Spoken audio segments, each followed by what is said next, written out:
आइए जानते हैं आज की कुछ अंतर्राष्ट्रीय खबरों को। पहले एक नजर आज की हेडलाइंस पर। ट्विटर ने भारतीय नक्शे से की छेड़छाड़, जम्मू कश्मीर और लद्दाख को दिखा दिया अलग। कोरोना नरम पड़ा पर ब्लैक फंगस का कहर लगातार जारी। हिमाचल से दिल्ली भेजे गए 76 सैंपलों में मिला डेल्टा वेरिएंट। मुंबई में 50% से ज्यादा बच्चों के शरीर में कोरोना एंटीबॉडी मौजूद। एनआईवी आईसीएमआर का अध्ययन, 80 डिग्री के बाद भी पूरा नष्ट नहीं होता है वायरस। हम तो केजरीवाल को लंच भी करा देंगे, कैप्टन अमरिंदर सिंह ने कसा दिल्ली के सीएम अरविंद केजरीवाल पर तंज। किम जोंग उन की हालत अब और हो गई ऐसी, सूख कर हुए कांटा। सोना हुआ महंगा, चांदी की कीमत में भी तेजी। पुलिस कस्टडी में भेजी गई big Boss fame Hina Panchal. और बीसीसीआई ने कोरोना के चलते यूएई में शिफ्ट किया tournament. Micro blogging site Twitter एक बार फिर से विवादों में आ गई है। ट्विटर ने भारत के नक्शे के साथ छेड़छाड़ करते हुए जम्मू कश्मीर और लद्दाख को अलग देश के तौर पर दिखाया है। कहा जा रहा है कि भारत इस मामले में ट्विटर के खिलाफ बड़ा एक्शन ले सकती है। दरअसल ट्विटर वेबसाइट के करियर पेज पर एक मैप दर्शाया गया है, जिसमें यह बताया गया है कि ट्विटर कहां कहां से काम करती है। इस मैप में ही भारत के नक्शे के साथ छेड़छाड़ की गई है। नक्शे के साथ छेड़छाड़ करते हुए जम्मू कश्मीर और लद्दाख को अलग देश दिखा दिया गया है। हालांकि अब तक ट्विटर की तरफ से इस मामले में कोई भी बयान जारी नहीं किया गया है। मीडिया रिपोर्ट के अनुसार सरकार ट्विटर की इस हरकत पर कार्रवाई कर सकती है। दरअसल सरकार जल्द ही ट्विटर के खिलाफ नोटिस जारी कर सकती है। इसके लिए तमाम तरह की जानकारियां जुटाई जा रही है। नए सोशल मीडिया नियमों को लेकर ट्विटर और केंद्र सरकार के बीच तकरार जारी है। भारत में भले ही कोरोना की दूसरी लहर अब उतार पर है, लेकिन ब्लैक फंगस के मामले तेजी से बढ़ रहे हैं। अब तक देश में 40,845 ब्लैक फंगस के केस सामने आ चुके हैं। इसमें से ज्यादातर मरीजों के दिमाग और नासिका तंत्र में संक्रमण हुआ है। सोमवार को केंद्र सरकार की कोरोना पर 29वीं मीटिंग के दौरान यह डेटा जारी किया गया है। अब तक देश में 40,845 केस ब्लैक फंगस के मिले हैं, जिनमें से 31,344 मामले ऐसे हैं जिसमें मरीजों के दिमाग या फिर नासिका तंत्र में इन्फेक्शन हुआ है। हिमाचल प्रदेश से जीनोम सीक्वेंसिंग जांच के लिए दिल्ली भेजे गए सैंपलों की रिपोर्ट आनी शुरू हो गई है। प्रदेश से भेजे गए 76 सैंपलों में डेल्टा वेरिएंट मिला है। इसके अलावा 109 सैंपलों में यूके स्ट्रेन की पुष्टि हुई है।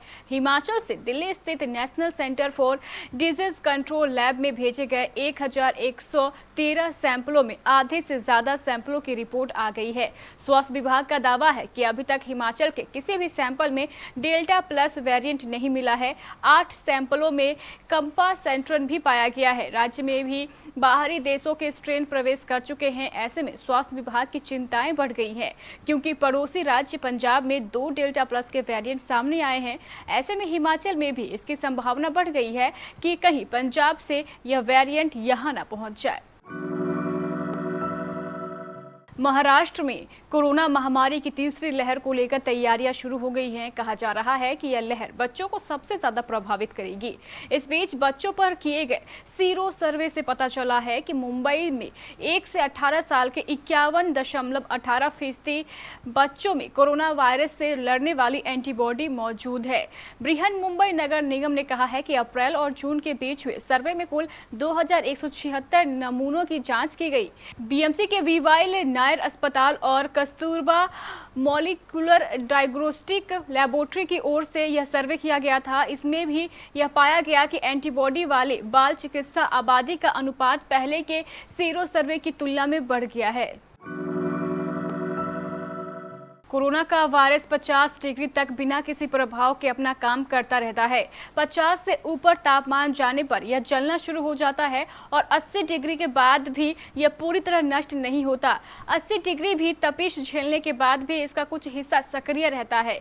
कोरोना वायरस पर गर्मी और बढ़ते तापमान पर पुणे स्थित नेशनल इंस्टीट्यूट ऑफ वायरोलॉजी और ICMR के वैज्ञानिकों ने पहला अध्ययन किया है। अध्ययन के मुताबिक 50 डिग्री पर जलने के साथ ही इसकी बाहरी संरचना में मौजूद छत्तीनुमा आकार के स्पाइक प्रोटीन नष्ट होने लगते हैं और भीतरी संरचना में जगह जगह चकत्ते के निशान रहते हैं। यह निशान बिल्कुल वैसे होते हैं जैसे किसी कीड़े के कटने के बाद त्वचा पर पड़ते हैं। वैज्ञानिकों का कहना है कि वायरस का 60 से 70% भाग नष्ट होने के बाद भी 30 से 40% हिस्सा जलने से बच जाता है। अनुमान है कि इस हिस्से को भी नष्ट करने के लिए करीब 100 डिग्री तापमान की आवश्यकता पड़ सकती है। दिल्ली के सीएम अरविंद केजरीवाल को चंडीगढ़ में प्रेस कॉन्फ्रेंस की अनुमति न देने आम आदमी पार्टी के आरोपों पर पंजाब के सीएम कैप्टन अमरिंदर सिंह ने तंज कसते हुए एक जवाब दिया है।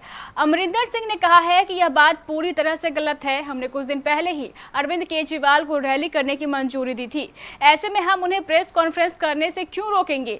यदि वह चाहे तो हमें उनके लिए लंच की व्यवस्था करने में भी खुशी होगी। आम आदमी पार्टी हमेशा ड्रामा करना चाहती है, भले ही इसके लिए झूठ ही क्यों न बोलना पड़े। दरअसल आम आदमी पार्टी की ओर से मंगलवार को चंडीगढ़ स्थित पंजाब भवन प्रेस कॉन्फ्रेंस का फैसला लिया गया है, लेकिन दोपहर को ही आपकी ओर से आरोप लगाया गया कि कैप्टन सरकार ने केजरीवाल को मीडिया से बात करने की अनुमति नहीं दी है। आम आदमी पार्टी का कहना था कि राज्य सरकार की रोक के बावजूद यह आयोजन होगा। नॉर्थ कोरिया के शासक किम जोंग उन एकदम पतले से हो गए हैं, जिसकी वजह से वह बीमार नजर आते हैं। पहले काफी मोटे ताजे दिखने वाले किम की सेहत को लेकर कई सवाल खड़े हो रहे हैं कि आखिर उनका वजन लगातार क्यों घटता जा रहा है। हाल ही में सामने आए एक फोटो को देखकर तो लगता है कि किम किसी गंभीर बीमारी का शिकार है। एक न्यूज चैनल की रिपोर्ट के अनुसार नॉर्थ कोरिया के शासक किम ने काफी वजन कम किया है। किम की नवंबर-दिसंबर 2020 की तस्वीर को जून 2021 से तुलना करने पर यह साफ नजर आता है कि तानाशाह का वजन घट गया है। इतना ही नहीं, हाल की तस्वीरों में तो किम की हालत और पतली सी नजर आती है। नॉर्थ कोरिया में अब हर कोई किम की सेहत को लेकर चिंतित है, यहाँ तक कि लोग काफी दुखी भी हैं और टीवी पर रो रहे हैं। कल सोमवार यानी 28 जून को राष्ट्रीय राजधानी में सोना और चांदी के दाम में बढ़ोतरी दर्ज की गई है। HDFC सिक्योरिटीज के अनुसार मजबूत ग्लोबल ट्रेंड्स की वजह से राष्ट्रीय राजधानी में सोना 116 रुपये महंगा होकर 46,337 रुपये प्रति 10 ग्राम पर पहुंच गया। पिछले कारोबार में सोना 46,221 रुपये प्रति 10 ग्राम पर बंद हुआ था। चांदी भी 161 रुपये बढ़कर 67,015 रुपये प्रति किलोग्राम पर हो गई है, जो पिछले कारोबारी सत्र में 66,854 रुपये प्रति किलोग्राम थी। इगतपुरी रेव पार्टी में ड्रग्स लेने के मामले में Bigg Boss fame Hina Panchal को कोर्ट ने एक दिन की पुलिस कस्टडी में भेज दिया है। नासिक SP सचिन पाटिल ने इसकी पुष्टि कर दी है। सचिन पाटिल ने कहा है कि 4 लोग 9 दिन की पुलिस की कस्टडी में रहेंगे। वह चारों ड्रग्स सप्लाई रहे हैं। हिना और बाकी लोगों की मेडिकल रिपोर्ट मंगलवार तक आएगी, तब उन्हें फिर से कोर्ट में पेश किया जाएगा। पुलिस ने कहा है कि मेडिकल रिपोर्ट के बेस पर तय किया जाएगा कि उन पर NDPS एक्ट की कौन सी धारा लगती है। जितने भी लोग पकड़े गए हैं उनके बारे में जांच इस एंगल से की जाएगी कि वे ड्रग्स के सप्लायर तो नहीं हैं। अगला T20 वर्ल्ड कप UAE में होना तय हो गया है। भारतीय क्रिकेट कंट्रोल बोर्ड BCCI ने सोमवार को इसकी आधिकारिक घोषणा कर दी है। बोर्ड सचिव जय शाह ने कहा, हमने सभी पहलुओं पर विचार किया और वर्ल्ड कप को UAE में शिफ्ट करने का फैसला लिया है।